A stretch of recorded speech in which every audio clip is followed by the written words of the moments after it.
கல்விசாலை ஆராய்ச்சி நிறுவனத்தில் இணைந்திருக்கின்ற அனைத்து அன்புள்ளங்களுக்கும் அன்பான வணக்கங்கள். நாம் இன்றைய தினம் விருத்த பகுதியில் இணைந்திருக்கின்றோம். இந்த விருத்த பகுதியில் ஐயா கலைவாணியை அழைத்து திருவாசகம் எழுத பணிகின்ற அந்த விருத்த பகுதிக்கு வந்திருக்கின்றோம். நாம் விருத்தத்திற்குள் செல்வோம். கலையோடு கலையை தாக்கி கண்ணின் மேல் கருணை நாட்டி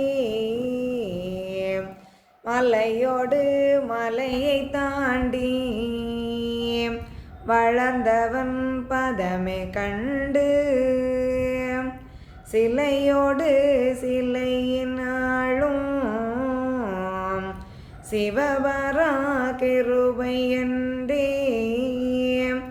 அலைதலை முழக்கம் போலே அவளுரை கூறலுற்றாள்.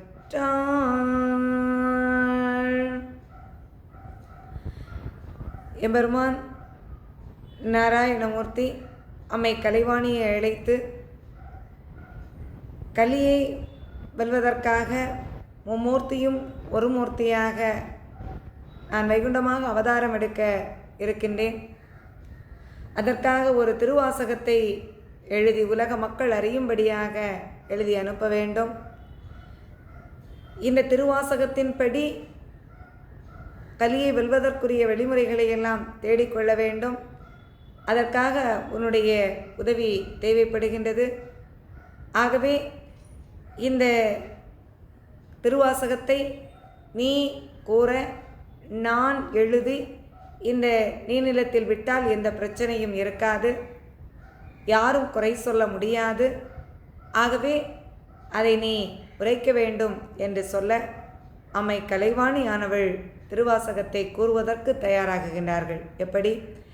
கலையோடு கலையை தாக்கி கண்ணின் மேல் கருணை நாட்டி ஆய கலைகள் 64க்கும் அதிபதியாக இருப்பவள் அம்மை கலைவாணி. அவர்கள் அந்த கலைக்கெல்லாம் ஆதாரமாக இருக்கக்கூடிய அந்த சக்தியை பணிந்து ஒரே நினைவோடு இருந்து அந்த திருவாசகத்தை எழுத முற்படுகின்றார்கள்.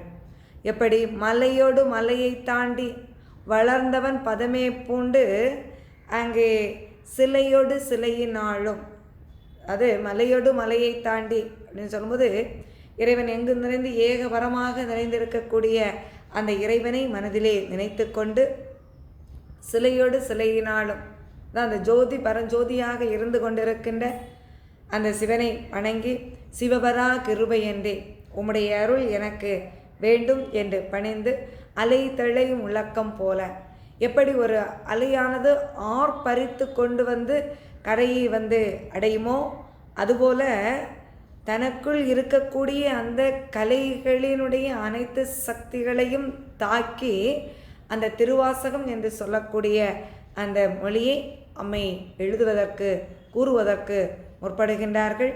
ஐயா உண்டு.